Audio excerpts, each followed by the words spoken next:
کہ وہ خداوند کے حضور لوٹ آئیں۔ بطور ایماندار ہم روزہ رکھ سکتے ہیں، اور خداوند نے کہا کہ جب تو روزہ رکھے، یعنی آپ کبھی بھی روزہ رکھ سکتے ہیں۔ لفظ جب سے مراد وقت ہے، اور اس کا کوئی مخصوص وقت یا پھر کوئی دن نہیں ہے، یا کوئی خاص عرصہ یا کوئی ایام نہیں ہے جو بائبل میں دی گئے ہوں، بلکہ وہ کہتا ہے کہ جب تو روزہ رکھے۔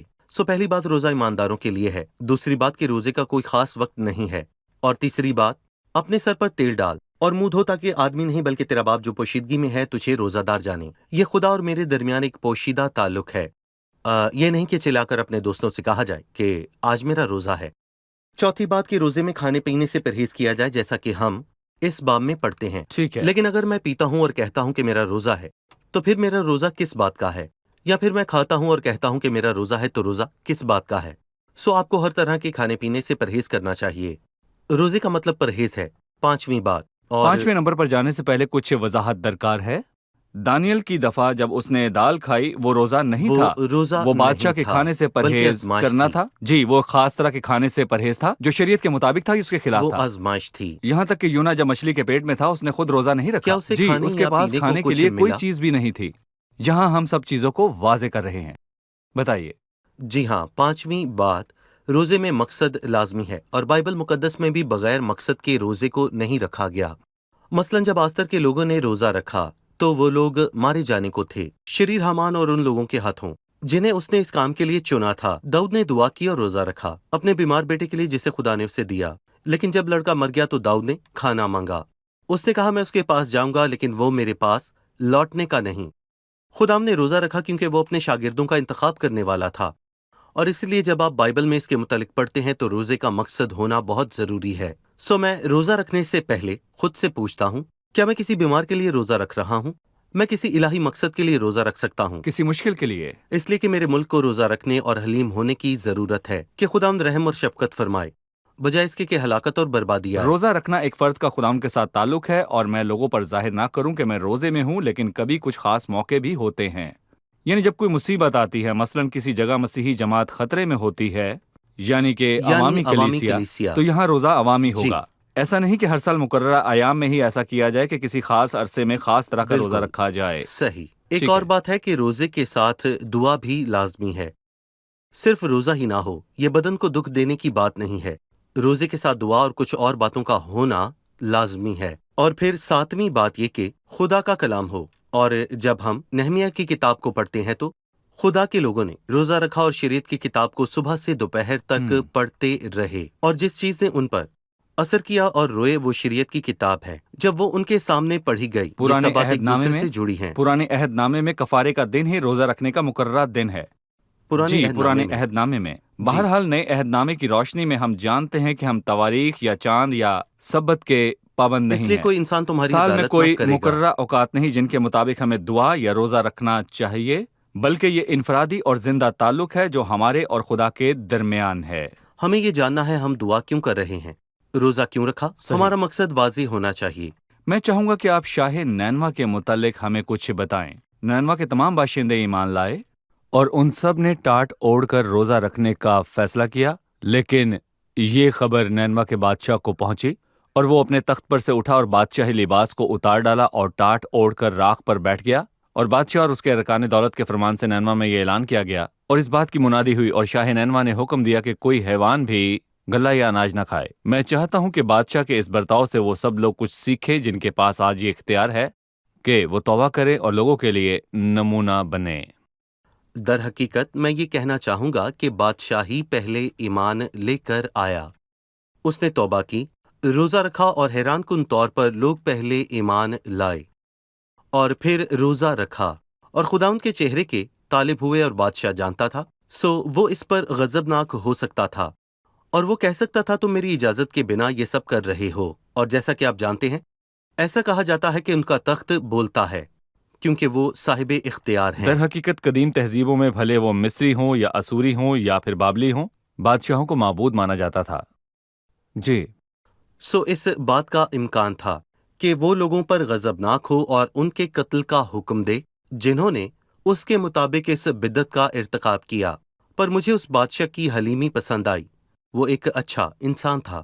وہ نہ صرف لوگوں کے اس کام میں ان کے ساتھ شریک ہوا بلکہ اس نے خود کو مجرم جانا اور باقیوں کی طرح اپنے لوگوں کا احساس کیا، اور اس نے خود کو لوگوں سے الگ نہ جانا، اور اس سے قطع نظر کہ وہ بادشاہ یا رہنما ہے، وہ اپنے تخت سے نیچے اتر آیا اور خود کو حلیم کیا اور لوگوں کے ساتھ مل کر توبہ کی اور خداوند کے پاس واپس لوٹ آیا۔ اور مجھے امید ہے کہ حکومتی مختاروں نے بھی ایسا کیا۔ مجھے وکٹوریا یاد ہے جو انگلینڈ کی عظیم ملکہ تھی کہ جس دن اس کی تاج پوشی تھی، جب وہ ملکہ بنی، اس نے اپنے شاہی تاج کو لیا اور اس نے کہا کہ اس تاج کو مسیح کے قدموں میں رکھا جائے جو حقیقی بادشاہ ہے، اور پھر ایک خوبصورت گیت گایا، شاہی تاج کو سامنے لاؤ اور اسے پہناؤ جو سب کا خداوند ہے۔ کہا جاتا ہے کہ ملکہ وکٹوریا کے دور سلطنت میں کہ انگلینڈ کی جو سلطنت تھی وہ عظیم بنی، جہاں سورج کبھی غروب نہیں ہوتا۔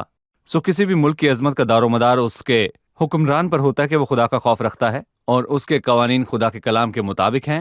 یورپ بہت عظیم تھا جب وہاں بائبل مقدس کی پیروی کی جاتی تھی، اور امریکہ بھی اخلاقی طور پر عظیم تھا جبکہ وہاں بھی بائبل پر عمل کیا جاتا تھا، لیکن لوگ انجیل کی روشنی سے دور ہو گئے، سو وہ تاریکی میں داخل ہوئے۔ خدا نے خود دانا سلیمان سے کلام کیا جب اس نے ہیکل کا افتتاح کیا۔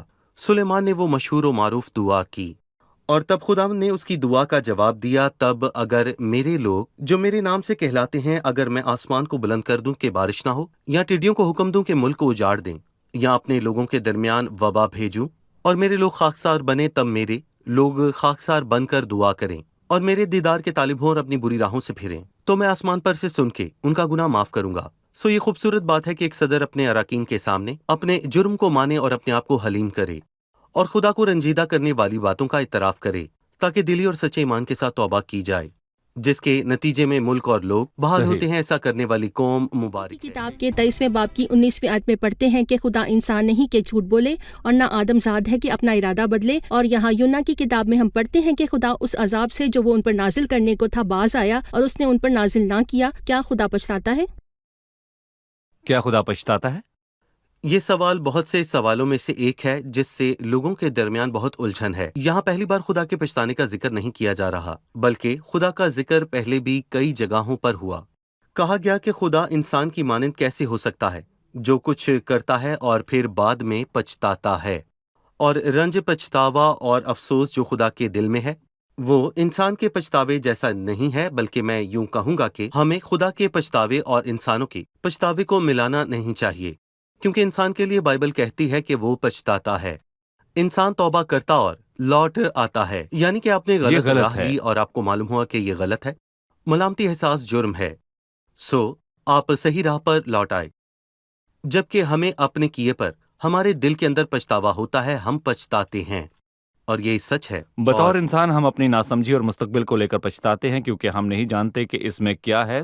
بعد ازاں معلوم ہوا کہ ہم غلط تھے، لیکن خدا مستقبل کو جانتا ہے اور اس کے ہونے سے پہلے اس سے واقف ہے۔ بالکل صحیح، لیکن خدا کے لیے یہ کچھ غلط کرنے اور بعد میں پچھتانے کے حوالے سے بالکل نہیں ہے، بلکہ اس نے انسانی بدعت اور اس کے برے کاموں کے نتیجے میں کچھ کہا۔ یہ بات اس صورت میں بدل بھی سکتی ہے کہ انسان خود کو درست کر لے اور خداوند کی طرف واپس لوٹ آئے، پھر خدا اپنے فیصلے کو بدل دے اور انسان کی بھلائی کی خاطر فیصلہ کرے۔ ٹھیک ہے، تو خدا انسان نہیں کہ جھوٹ بولے، یعنی خدا انسان کی مانند نہیں جسے معلوم ہو کہ اس کا فیصلہ غلط تھا اور بعد ازاں پچھتائے۔ خدا صحیح۔ کبھی غلط فیصلہ نہیں کرتا، کبھی نہیں۔ جب خدا نے دیکھا جو کچھ انہوں نے کیا کہ وہ کس طور پر اپنی بری روشوں سے باز آئے، تو خدا اس عذاب سے جو اس نے ان پر نازل کرنے کو کہا تھا باز آیا اور اسے نازل نہ کیا۔ قسط کے آخر میں چاہوں گا کہ آپ اس پر تبصرہ کیجیے۔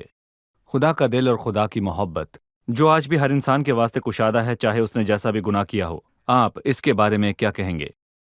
خدا کا دل محبت سے بھرا ہے، یا ہم خدا میں ساری محبت کو پا لیتے ہیں کیونکہ خدا کی فطرت محبت ہے۔